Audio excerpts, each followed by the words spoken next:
বাংলাদেশে অধিকাংশ বক্তা যারা সুর করে বক্তব্য দেয়, এই সুর করে বক্তব্য দেওয়া ইসলামে কতটুকু জায়েজ? শোনেন, তিরমিজি 2651, 52, 53, 54, 55, 56 ছয়টা হাদিস এসেছে। আপনি যদি দেখেন, মাইশা সিদ্দিকা রাদিয়াল্লাহু আনহা তিনি বলেন, একদিন আবু হুরায়রা রাদিয়াল্লাহু আনহু আমার কাছে আসলো, এরপরে আমাকে সালাম করলো, তারপরে হাদিস বলল, খুব তাড়াতাড়ি করে বলল, আমি বুঝতে পারলাম না, চলে গেল। তা আমি উরওয়াকে বললাম, উরওয়া কি, আমি যদি আবু হুরায়রাকে পেতাম তাহলে ওকে ধরে বলতাম, এই আবু হুরায়রা, তুমি যেভাবে কথা বলেছো আল্লাহর নবী এভাবে কথা বলে নাই, তিনি যা বলেছেন তা কেউ গুনতে চাইলে গণনা করতে পারত। এই হাদিস দ্বারা সালাফরা ফতোয়া দিয়েছেন সুর করে তাড়াতাড়ি করে কথা বলা জায়েজ নাই। ধর্ম প্রচার নামে বিভিন্ন রকম বাহাস মুনাজারা বর্তমানে ইউটিউবে বিভিন্ন সামাজিক যোগাযোগ মাধ্যমে যে তোলপাড় হচ্ছে, এই বিষয়টা কিভাবে দেখছেন? কারণ এসব কর্মকাণ্ডের জন্য আমরা মুসলিমরা অন্য ধর্মের মানুষের কাছে হাসির পাত্র হয়ে যাচ্ছি। আসলে বাহাস মুনাজারা করা, মুনাজারা একজন আরেকজনের সাথে বসবে, তারা পরস্পর আলাপ আলোচনা করবে, এইটা বৈধতা রয়েছে, কিন্তু আমাকে বিজয়ী হতে হবে। আর বাহাসের মাধ্যমে চূড়ান্ত কোনো ফাইসালা কিন্তু আসে না, আসে বিতর্কিত হয়, মারামারি লাগে, এক পক্ষ আর এক পক্ষের বিরোধিতা করে। এই জন্য বাহাস করাটাই জরুরি তা নয়, তবে কোনো কোনো সময় যদি প্রয়োজন হয় তাহলে প্রয়োজনে করা বৈধতা রয়েছে, এতে কোনো অসুবিধা নাই। আমি আমার বউকে ছাড়বো না, পিতামাতা বাধ্য করছে ছাড়তে, এবং আমার একটি ছোট বাচ্চা আছে, এতে আমি কি গুনাহগার হব? আপনার পিতামাতা কেন ছাড়তে বলছে? আপনার পিতামাতাকে বুঝান যে মা, বাবা, আমার স্ত্রীকে তো আমি ভালোই দেখতেছি, তোমরা কি ভুলটা পাচ্ছ এটা তুমি বলো। তারপরেও যদি তারা মেনে না নেয়, তাহলে রাসূল সাল্লাল্লাহু আলাইহি সাল্লাম যেটা মিশকাতের 61 নম্বর হাদিস দ্বারা বলেছেন, তোমার বাপ মা যদি তোমার স্ত্রীকে তালাক দিতে বলে তালাক দাও, আপনার কিছু করার নেই, ছেড়ে দিতে হবে।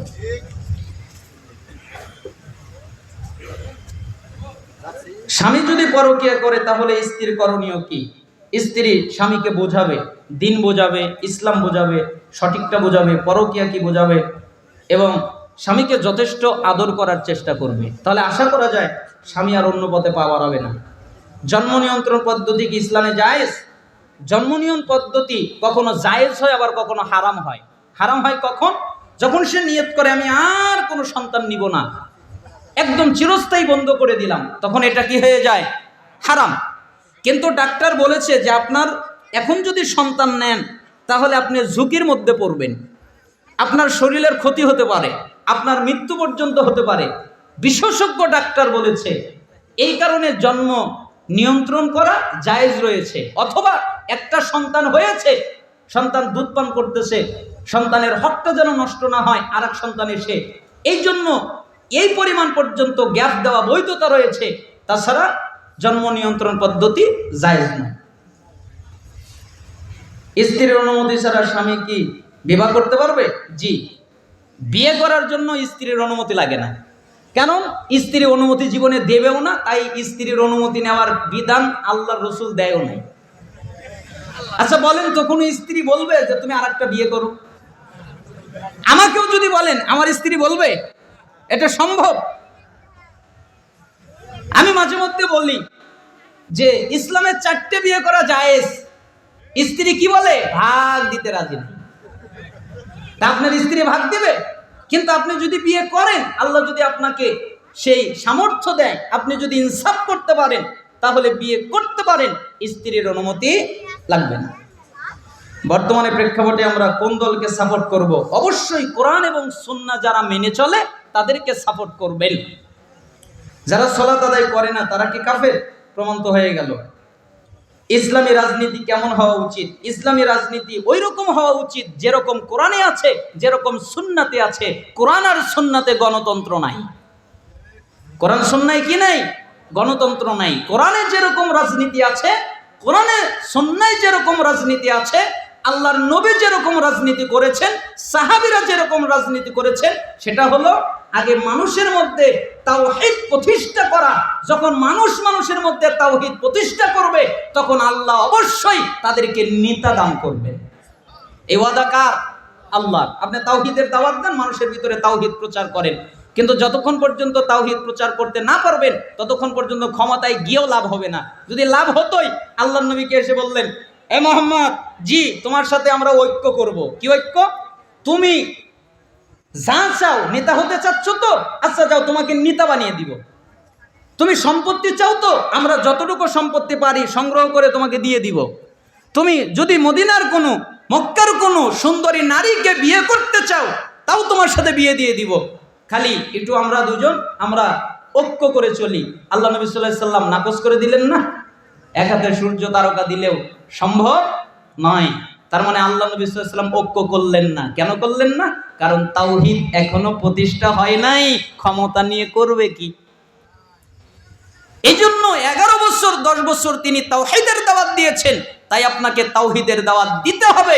যখন মানুষের মধ্যে তাওহীদ পৌঁছে যাবে, তখন আল্লাহ অবশ্যই নেতা দান করবেন, খলিফা দান করবেন।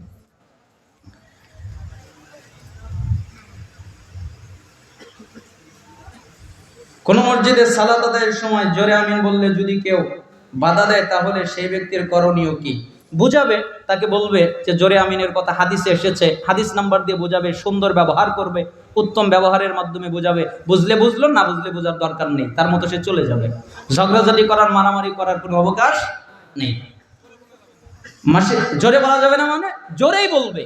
রাসূল সাল্লাল্লাহু আলাইহি সাল্লাম বলেছেন, ইমাম যখন আমিন বলেন তখন তোমরা আমিন বলো। এবং অসংখ্য হাদিসের মধ্যে এসেছে রাসূলুল্লাহ সাল্লাল্লাহু আলাইহি সাল্লাম জোরে পড়ার কথা বলেছেন, এটা সুন্নাত। কিছুদিন আগে এক যুবককে মেরে বের করে দেওয়া হলো না? কেন বের করে দেওয়া হলো? জোরে আমিন বলেছে তাই। এজন্য আমরা বলি, আমরা আহলুল হাদিসের বাচ্চা, আমরা মরে যেতে পারি, ফাঁসির মঞ্চে উঠতে রাজি আছি, জোরে আমিন বলা, বুকে হাত বাঁধা, রফেলে দেন করে ছাড়তে রাজি নাই। কারণ আমরা আহলে হাদিসের বাচ্চা, আমরা মরে যেতে পারি, তাতে আমাদের বিন্দু মাত্র দ্বিধা নাই। কিন্তু সুন্নাতের সাথে বিদআতের সাথে কোনো আপোষ নাই। যদি করতে হয় সুন্নাতের পদতলে মরে যেতে রাজি আছি। অবশ্যই জোরে আমিন বলবেন। বলবেন না মানে সে বাধা দিক আর না দিক, কিন্তু আপনি উত্তম ব্যবহার করবেন। মাসিকের কতদিন পর নামাজ পড়া যাবে? যখন পরিষ্কার হয়ে যাবে, আপনি বুঝতে পারবেন যে আমি পরিষ্কার, তখনই গোসল করে সালাত আদায় করা শুরু করবেন।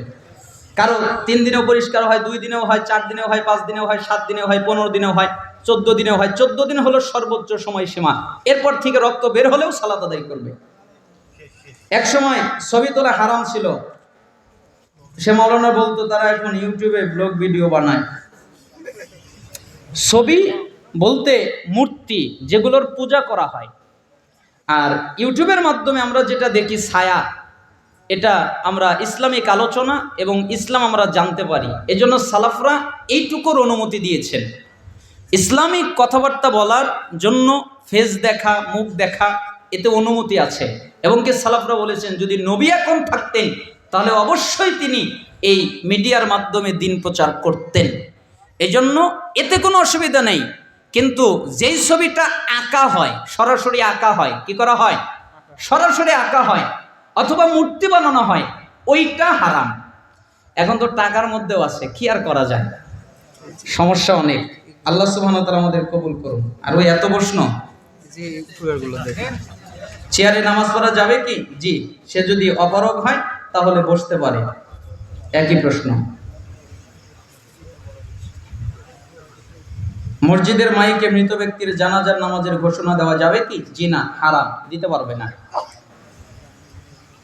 জান্নাতুল বাকি কবরস্থান কোনো এক সময় কি পাকা করা ছিল? কোন কোন ইতিহাসের মধ্যে এসেছে, তবে সালাফরা তাকে দুর্বল বলেছেন। যে ইমাম তার সন্তানদের হারাম পথের উপার্জন থেকে খাদ্য গ্রহণ করে, সেই ইমামের পেছনে কি সালাত আদায় করা যাবে? জি, তার পেছনে সালাত আদায় হবে। তবে অপারগ, তার যদি সালাত না হয় আপনার সালাত হয়ে যাবে, কিন্তু সে হারাম খাদ্য খাচ্ছে, এই কারণে তার দোয়া কবুল হবে না। কি কবুল হবে না? দোয়া। আমরা জানি যে হারাম খাদ্য খেলে ইবাদত কবুল হয় না, এইটা ভুল। হারাম খাদ্য খেলে দোয়া কবুল হয় না। কি কবুল হয় না? দোয়া কবুল হয় না। হুজুর আসসালামু আলাইকুম। ওয়ালাইকুম আসসালাম। আমার প্রশ্ন, তাকদীর আমরা জানি, আল্লাহ আমাদের তাকদীর অনেক আগে লিখে রেখেছেন, যেমন কি জান্নাতি কে জাহান্নামী, সে আল্লাহ আগেই লিখে রেখেছেন। এখন আমরা আপনাদের ওয়াজ শুনেছি, সেখানে আপনারা বলেছেন দুনিয়াতে তাকদীর বদলানো যায়। এখন আমার প্রশ্ন, আল্লাহ কেন আমাদের তাকদীরে আগেই লিখে রেখেছেন নিজেকে খারাপ কাজ থেকে বিরত রাখতে? কি কাজ? আল্লাহ সুবহানাহু ওয়া তাআলা জানেন। আল্লাহ সুবহানাহু ওয়া তাআলা যেটা লিখে রেখেছেন ওটাই আপনার তাকদীর। এটার উপরে বিশ্বাস করাই ঈমান। এই জন্য সালাফরা বলতেন, তোমরা তাকদীর নিয়ে বেশি মাথা ঘামাইও না, তাকদীর নিয়ে বেশি কথা বলো না, তাহলে তোমরা পথভ্রষ্ট হয়ে যাবে, তোমার গোমরা হয়ে যাবে। কারণ তাকদীর অনেক সূক্ষ্ম একটা বিষয়, বোঝাটা খুবই জটিল এবং কঠিন। এই জন্য সালাফরা বলছেন তার প্রতি ঈমান আনবেন। আর আপনি যে দোয়ার মাধ্যমে তাকদীর পরিবর্তন হবে, এটাও আপনার তাকদীরে লেখা আছে যে আপনি একদিন দোয়া করবেন, ওই কারণে আল্লাহ আপনার তাকদীর পরিবর্তন করে দিবেন। আর সাহাবীরা বললেন, আল্লাহ নবী, তাকদীর তো লেখাই আছে, তাহলে আর আমল করার দরকার কি? তখন রাসূল সাল্লাল্লাহু আলাইহি ওয়াসাল্লাম বললেন, না না না, আমল করতে থাকো। কেন? যাকে যার জন্য সৃষ্টি করা হয়েছে ওই কাজ তার জন্য আল্লাহ সহজ করে দিবেন। নিজেকে খারাপ কাজ থেকে বিরত রাখতে কি কাজ করা যায়? আল্লাহকে ভয় করবেন। সবসময় মনে রাখবেন আল্লাহ আপনাকে দেখছেন, আল্লাহ আপনাকে দেখছেন। এই মনটা, এই ভয়টা অন্তরের ভিতরে জাগ্রত রাখবেন, তাহলে খারাপ কাজ থেকে বাঁচা সহজ হয়ে যাবে।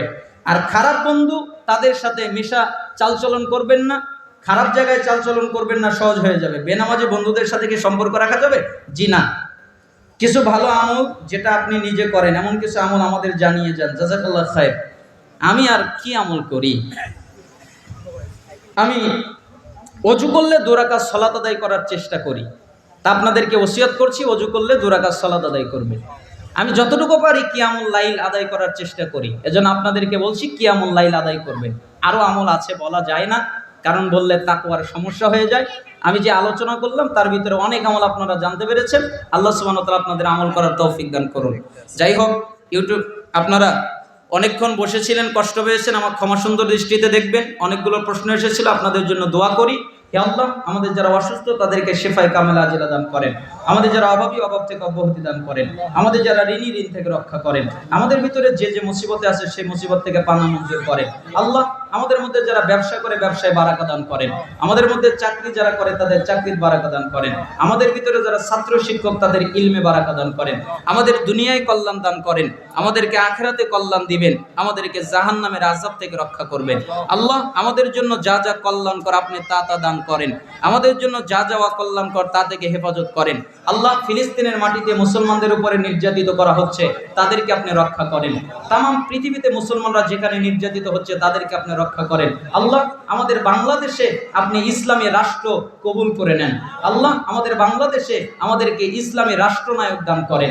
আল্লাহ, আমাদের বাংলাদেশে আমাদের সংবিধান কোরআন আমাদেরকে দান করেন, আমাদেরকে কবুল করেন, এই মাহফিলকে কবুল করেন, যুবক ভাইদেরকে কবুল করেন, যারা এই মাহফিলের জন্য কষ্ট করেছে তাদেরকে কবুল করেন, যারা সহযোগিতা করেছে তাদের কবুল করেন। আপনারাও সহযোগিতা করবেন এবং আমার কথায় ব্যথা পেলে ক্ষমা সুন্দর দৃষ্টিতে দেখবেন। এই দাওয়া দাবি রেখে আমি এখানে শেষ করছি। সুবহানাকাল্লাহুম্মা ওয়া বিহামদিক, আশহাদু আল্লা ইলাহা ইল্লা আনতা, আস্তাগফিরুকা।